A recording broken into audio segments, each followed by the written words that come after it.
مفتی محمد رضوان Gangohi official YouTube channel کو subscribe کریں اور بیل آئیکن پر ضرور کلک کریں۔ اللہ کی رحمت کا سمندر بہت وسیع ہے، اللہ کی مغفرت کا سمندر بہت وسیع ہے۔ اللہ اپنے بندے کی توبہ سے بہت خوش ہوتے ہیں۔ بندے اللہ سے اپنے گناہوں کی معافی مانگیں، یہ بات اللہ کو نہایت محبوب ہے۔ اللہ تبارک و تعالی اپنے بندے کی توبہ سے کس قدر خوش ہوتے ہیں، رسول اللہ صلی اللہ علیہ وسلم نے ایک مثال ذکر کر کے اس کو بیان فرمایا ہے۔ فرمایا ایک آدمی دور دراز کے علاقے کے سفر پر نکلا، اس کے ساتھ اس کی سواری کے اوپر اس کا مکمل ساز و سامان تھا، اس کا زاد راہ بھی اسی کے اوپر تھا، اسی کے سہارے اس کی زندگی تھی۔ اثنائے سفر وہ کسی جگہ آرام کے لیے لیٹا، جب وہ بیدار ہوا تو دیکھتا کیا ہے کہ اس کی سواری وہاں موجود نہیں ہے۔ وہ پریشان ہو جاتا ہے اور اپنی سواری کی تلاش میں حیران و سرگرداں ادھر ادھر بھٹکتا پھرتا ہے۔ تھک ہار کر جب اسے اس کی سواری نہیں ملتی تو اسے یقین ہو جاتا ہے کہ اب موت کے سوا کوئی صورت نہیں ہے۔ چنانچہ وہ اسی جگہ جہاں اس کی سواری گم ہوئی تھی جا کر لیٹ جاتا ہے کہ جب مرنا ہی مقدر ہے تو کیوں نہ اسی جگہ مرا جائے جہاں سواری گم ہوئی تھی۔ اسے نیند آ جاتی ہے، جب وہ بیدار ہوتا ہے تو دیکھتا کیا ہے کہ اس کی وہ سواری اس کے پاس کھڑی ہوئی ہے۔ اس آدمی کو اس وقت کتنی خوشی ہوتی ہے۔ رسول اللہ صلی اللہ علیہ وسلم نے فرمایا کہ اللہ تبارک و تعالیٰ کو اس سے بھی زیادہ خوشی ہوتی ہے اپنے بندے کی توبہ سے، جتنی خوشی اس آدمی کو اپنی سواری کے ملنے سے ہوتی ہے۔ تو اللہ تبارک و تعالیٰ اپنے بندے کی توبہ سے بہت خوش ہوتے ہیں، اور بندوں کے گناہ کتنے بھی بڑھ جائیں، کتنے بھی زیادہ ہو جائیں، اللہ کی رحمت سے، اللہ کی مغفرت سے آگے نہیں بڑھ سکتے۔ رسول اللہ صلی اللہ علیہ وسلم نے ایک حدیث میں ارشاد فرمایا ہے، بخاری اور مسلم نے اس کو روایت کیا ہے کہ اللہ تبارک و تعالیٰ نے مخلوق کو پیدا کرنے سے پہلے یہ قانون بنا دیا تھا، ان اللہ کتب کتابا قبل ان یخلق الخلق ان رحمتی وسعت غضبی، کہ میری رحمت میرے غضب اور غصے کے اوپر غالب رہا کرے گی، فہو مکتوب عندہ یوم القیامہ، یہ قانون اور یہ ضابطہ اللہ کے یہاں عرش پر لکھا ہوا ہے۔ تو اللہ تبارک و تعالیٰ کی رحمت بہت وسیع ہے، اللہ کی رحمت سے زیادہ بندوں کے گناہ نہیں ہو سکتے ہیں۔ بندوں کے گناہ جتنے بھی زیادہ ہو جائیں، اگر بندے اللہ تبارک و تعالیٰ سے اپنے گناہوں کی معافی سچے دل کے ساتھ مانگ لیں تو اللہ تبارک و تعالیٰ کی ذات عالی سے امید ہے کہ اللہ معاف ضرور فرما دیں گے۔ امام ترمذی رحمہ اللہ نے اپنی کتاب ترمذی شریف میں ایک عجیب و غریب واقعہ ذکر فرمایا ہے۔ حضرت عبداللہ ابن عمر رضی اللہ تعالیٰ عنہ فرماتے ہیں کہ رسول اللہ صلی اللہ علیہ وسلم سے میں نے یہ واقعہ 1-2 مرتبہ نہیں بلکہ 7 یا 8 مرتبہ سنا ہے، اور رسول اللہ صلی اللہ علیہ وسلم بھی اس واقعے کو بڑی اہمیت کے ساتھ بار بار ذکر فرمایا کرتے تھے۔ بنی اسرائیل میں کفل نامی ایک شخص تھا جو نہایت گناہ گار تھا، کوئی گناہ ایسا نہیں تھا جو اس نے نہ کیا ہو۔ اس کے پاس بہت دولت تھی، اس کی ساری دولت معاصیوں میں ہی خرچ ہوتی تھی۔ ایک مجبور عورت، فاقہ کشی کی شکار ایک عورت اس کے پاس کچھ قرض مانگنے کے لیے آئی، جو بہت حسین و جمیل عورت تھی۔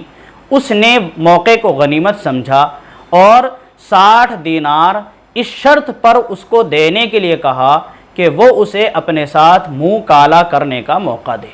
وہ عورت مجبور تھی اور اپنی مجبوری کی وجہ سے اس کی اس شرط پر راضی ہو گئی۔ جب وہ شخص اس کے ساتھ اپنا منہ کالا کرنے کے لیے بیٹھا تو اس عورت کے اوپر لرزہ طاری ہو گیا، وہ کانپنے لگی اور اس کی آنکھوں سے آنسو جاری ہو گئے۔ کفل نامی شخص نے کہا، تجھے کیا ہوا ہے؟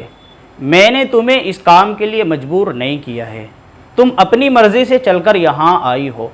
اس عورت نے کہا، یقیناً تو نے مجھے اس کام کے لیے مجبور نہیں کیا، لیکن اس کام پر مجھے میرے فاقے نے مجبور کیا ہے، مجھے میری بھوک نے اس کام پر مجبور کیا ہے، یہ کام میں اپنی خوشی سے نہیں کر رہی ہوں۔ اور یہ ایسا کام ہے جو میں نے کبھی نہیں کیا ہے، مجھے اپنے رب کا ڈر ہے کہ وہ مجھے سزا ضرور دے گا۔ کفل نامی شخص نے جب اس کے یہ الفاظ سنے تو اللہ کا خوف و خشیت اس کے اوپر غالب آ گیا اور وہ فوراً ہٹ گیا، اور اس نے کہا ہائے افسوس میری زندگی کے اوپر، اللہ تبارک و تعالیٰ نے مجھے بے پناہ دولت دی ہے، مگر میری ساری دولت اللہ کی نافرمانیوں میں صرف ہوتی ہے، اور یہ عورت ہے جو فاقہ کشی کی شکار ہے، جو بھوک کی ماری ہوئی ہے، مگر اللہ کا کتنا خوف اس کے اوپر ہے۔ اور وہ 60 دینار اس نے یوں ہی اس عورت کو دے دیے، اور آئندہ کے لیے توبہ کر لی کہ آئندہ میں کوئی گناہ نہیں کروں گا، اور یہ توبہ اس نے صدق دل کے ساتھ کی۔ فرماتے ہیں رسول اللہ صلی اللہ علیہ وسلم کہ بنی اسرائیل میں اللہ کی طرف سے یہ حکم جاری تھا کہ جب کوئی آدمی رات میں کوئی گناہ کرتا تھا تو صبح کو اس کے دروازے پر لکھا رہتا تھا کہ اس نے یہ گناہ کیا ہے، اور اگر کوئی نیک عمل کرتا تھا تو وہ نیک عمل بھی صبح کو اس کے دروازے پر لکھا رہتا تھا کہ اس نے یہ نیک عمل کیا ہے۔ بنی اسرائیل کے کفل نامی شخص نے جب سچے دل کے ساتھ اللہ کے حضور توبہ کی، اللہ نے اس کی توبہ قبول فرما لی اور اس کے تمام گناہوں کو معاف فرما دیا۔ اسی رات اس کا انتقال بھی ہو گیا۔ جب صبح لوگ اس کے دروازے کی طرف نکلے تو دیکھا کہ اس کے دروازے پر لکھا ہوا ہے آج کی رات اللہ تبارک و تعالیٰ نے کفل نامی شخص کی مغفرت فرما دی ہے۔ لوگ بہت حیران و ششدر رہ گئے کہ یہ تو بہت گناہگار آدمی تھا، اس کا تو مکمل وقت گناہوں میں ہی گزرتا تھا، اللہ کے نافرمانی میں ہی گزرتا تھا، اللہ تبارک و تعالیٰ نے اس کو کیسے معاف فرما دیا؟ تو سمجھنا چاہیے بندوں کے گناہ جتنے بھی زیادہ ہوں اللہ کی رحمت سے زیادہ نہیں ہو سکتے، اللہ کی مغفرت سے زیادہ نہیں ہو سکتے۔ اس لیے اگر ہم سچے دل کے ساتھ اپنے گناہوں کی معافی مانگیں گے تو اللہ تبارک و تعالیٰ کی ذات سے امید ہے کہ اللہ ضرور معاف فرما دیں گے۔ بندوں کے گناہ جتنے بھی ہوں اللہ تبارک و تعالیٰ معاف فرما ہی دیتے ہیں۔ یہ بات ایک واقعے سے اور سمجھ میں آتی ہے۔ امام بخاری اور امام مسلم نے اس واقعے کو اپنی کتاب میں جگہ دی ہے۔ رسول اللہ صلی اللہ علیہ وسلم نے بنی اسرائیل کے ایک شخص کا یہ ایمان افروز واقعہ بڑی اہمیت کے ساتھ بیان فرمایا ہے۔ بنی اسرائیل میں ایک شخص تھا جو قتل و غارت گری اور چوری ڈکیتی میں بہت زیادہ مشہور تھا، نہایت معمولی سی بات پر قتل کر دیتا تھا، ہوتے ہوتے اس کے ہاتھوں 99 افراد کا قتل ہو چکا تھا۔ اب اسے احساس ہوا کہ تجھے بھی تو اللہ کے یہاں جانا ہے، اور یہ فکر اسے ستانے لگی، اور وہ کسی ایسے اللہ والے کی تلاش میں سرگرداں پھرنے لگا جو اسے بتائے کہ اس کے لیے اب بھی مغفرت کا خانہ ہے، اگر وہ توبہ کرے گا تو اللہ تبارک و تعالیٰ اب بھی اسے معاف فرما دیں گے۔ اتفاق سے ایک اللہ والے سے اس کی ملاقات ہوئی۔ اس اللہ والے سے اس نے پوچھا کہ میرے ہاتھوں 99 آدمیوں کا قتل ہو چکا ہے، میں بہت بڑا گناہگار آدمی ہوں، اگر میں اب اللہ تبارک و تعالیٰ سے اپنے گناہوں کی معافی مانگوں تو کیا اللہ میرے گناہوں کو اب بھی معاف فرما دیں گے؟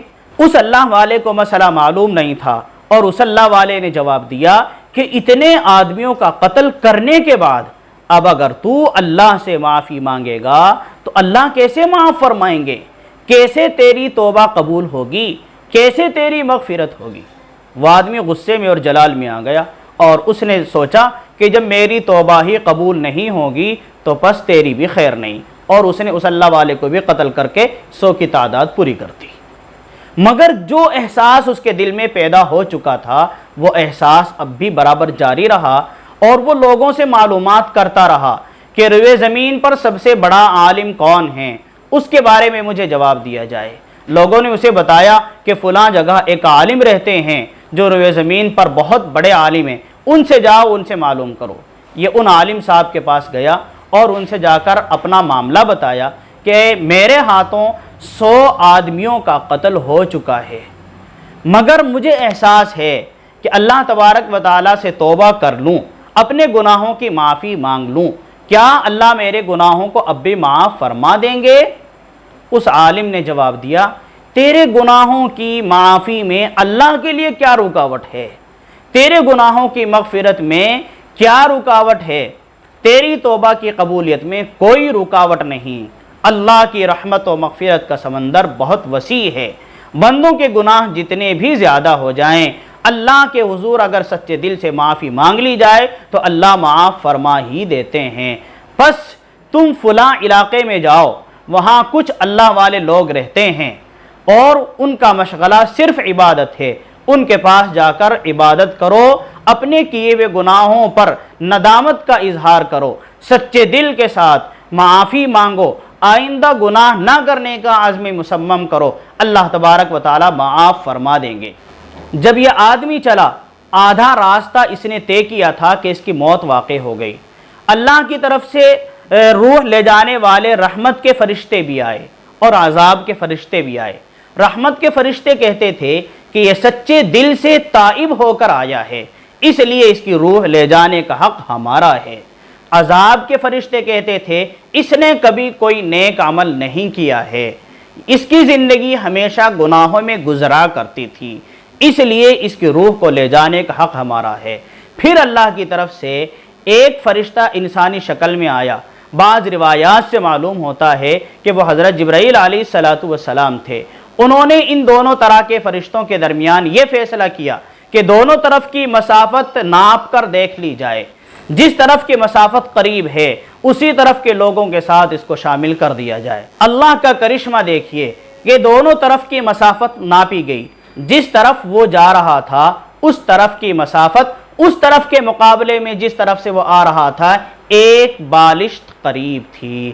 پس اس کا فیصلہ انہی لوگوں کے ساتھ کر دیا گیا جن لوگوں کی طرف وہ جا رہا تھا، اور رحمت کے فرشتوں کو لے جانے کا حق ہو گیا۔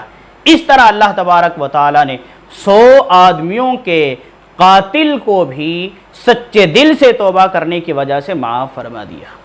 تو اگر بندے اللہ کے حضور سچے دل سے توبہ کریں، ان کے گناہ چاہے جتنے ہوں، مایوس نہیں ہونا چاہیے، اللہ معاف فرما دیتے ہیں۔ رسول اللہ صلی اللہ علیہ وسلم نے ایک حدیث میں ارشاد فرمایا ہے، کل بنی آدم خطاء، ہر انسان سے گناہ ہوتے ہیں، وخیر الخطائین التوابون، لیکن بہترین گناہ گار وہ لوگ ہیں جو توبہ کرنے والے ہوتے ہیں۔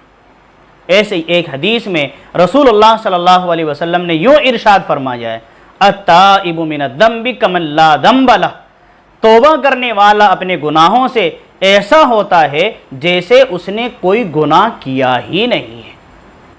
اپنے گناہوں کی وجہ سے مایوس نہیں ہونا چاہیے۔ اللہ تبارک و تعالی بندوں کے گناہ کتنے بھی ہوں سب کو معاف فرما دیتے ہیں، شرط یہ ہے کہ بندے سچے دل کے ساتھ توبہ کریں۔ اللہ تبارک و تعالی ارشاد فرماتے ہیں، یا ایھا الذین آمنوا توبوا الی اللہ توبۃ نصوحا، اے ایمان والو صدق دل کے ساتھ سچے دل کے ساتھ توبہ کرو، عسیٰ ربکم ان یکفر عنکم سیئاتکم، امید ہے کہ تمہارا پروردگار تمہارے گناہوں کو مٹا دے گا، وَيُدْخِلَكُمْ جَنَّاتٍ تَجْرِي مِن تَحْتِهَا الْأَنْهَارُ، اور اللہ تبارک و تعالی تم کو ایسے باغات میں داخل کرے گا جن کے نیچے سے نہریں بہتی ہیں۔ یوم لا یخزی اللہ النبی والذین آمنوا معہ، اس دن جس دن اللہ تبارک و تعالی رسوا نہیں کریں گے اپنے نبی کو اور نبی کے ساتھ ایمان والوں کو۔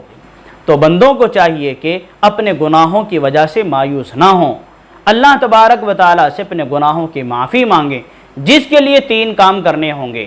نمبر 1، اپنے کیے ہوئے گناہوں پر ندامت کا اظہار کریں۔ نمبر 2، آئندہ گناہ نہ کرنے کا عزم مصمم کریں، پکا ارادہ کریں۔ نمبر 3، اپنے گناہوں سے صدق دل کے ساتھ سچے دل کے ساتھ معافی مانگیں۔ اللہ تبارک و تعالیٰ ہم سب کو عمل کرنے کی توفیق عطا فرمائے۔